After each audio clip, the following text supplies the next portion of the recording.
post po ni Senator Ronald Bato de la Rosa, mga kabida, kung saan po ay sinasabi po niya dito na meron palang nagpaplanong ipadisbar ito hong si Senate President Chis Escudero, mga kabida, dahil ho sa kanya hong katayuan, posisyon dito ho sa impeachment trial laban ho kay Vice President Sara Duterte. Eto po, babasahin ko lang po ito hong kanyang post 14 hours ago. Ang sabi po niya dito, mga kabida, yung mga galit kasi hindi nasusunod ang kagustuhan nila sa impeachment at gustong ipadisbar si SP Chis. Go ahead. Basta ako, hindi ninyo ako kayang ipadisbar. Alangan naman, hindi naman po siya abogado.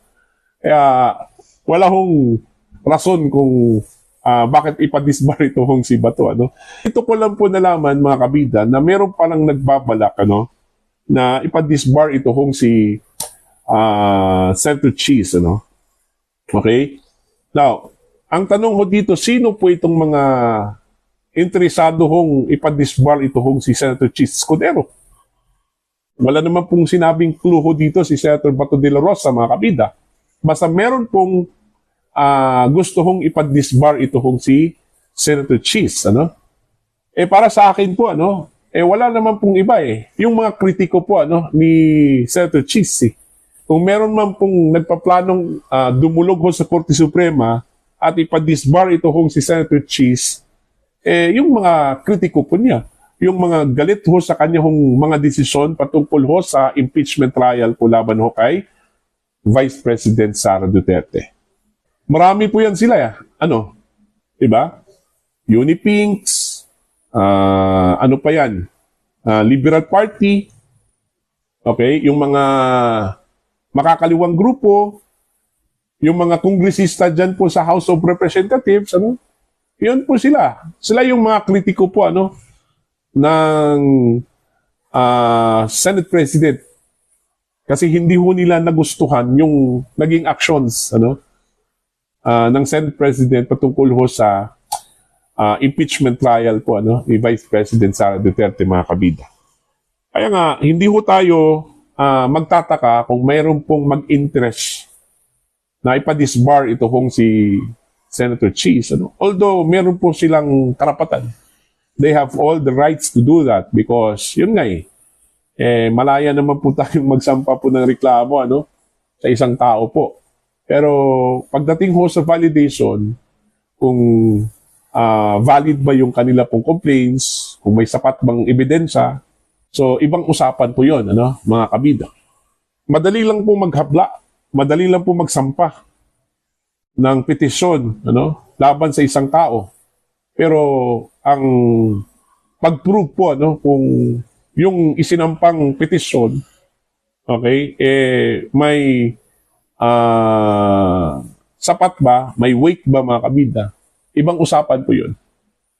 Okay? Ibang usapan po yun. Actually, inaasahan na po yan, na meron pong kukontra talaga dito ho kay Senator Chis Escudero, Kasi ho, hindi nga nasusunod yung mga kagustuhan po nila, Ito po yung sinabi po ni Senator Bato de la Rosa, mga kabida.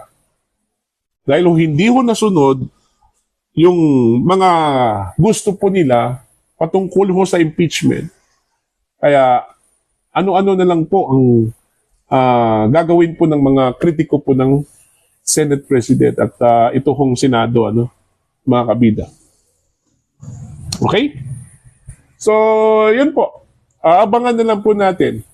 Kasi hanggang ngayon, hindi pa po malinaw kung magkakaroon ba ng impeachment trial laban ho kay Vice President Sara Duterte, mga kabida.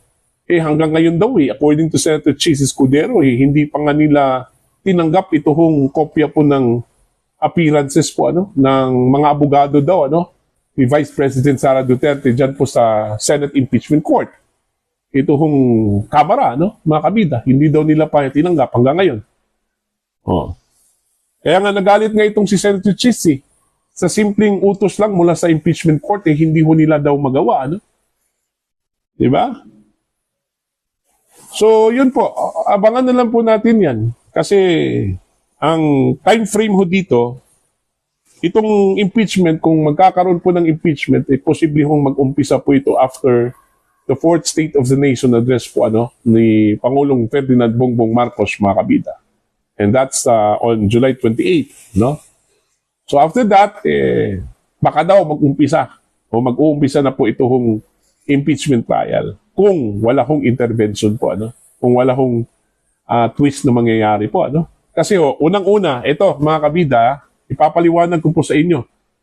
Ito po, bago ho mag-umpisa ito hong trial, i-resolve muna ng Senate Impeachment Court ito hong motion po ni Vice President Sara Duterte na ibasura ito hong verified complaints ay sinampa po ng House of Representatives.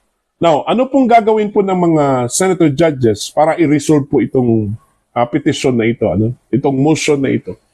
Mangyayari po dyan mga kabida, magbobotohan yan. Kagaya doon ho sa nangyari nung pag-remand ng articles of impeachment sa Senado, doon po sa House of Representatives. Okay? So yun yung mangyayari po. Magbobotohan yan.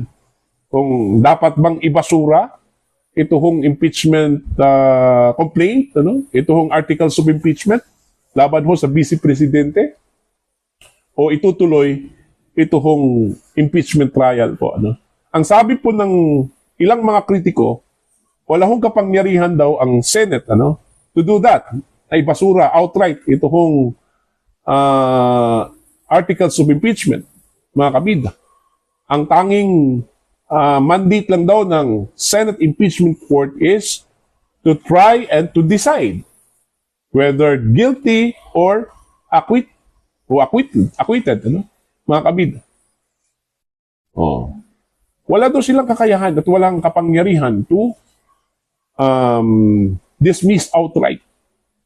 Paalala lang po, ang Senate Impeachment Court ay isang unique na korte, mga kabida, ayon sa ating saligang batas.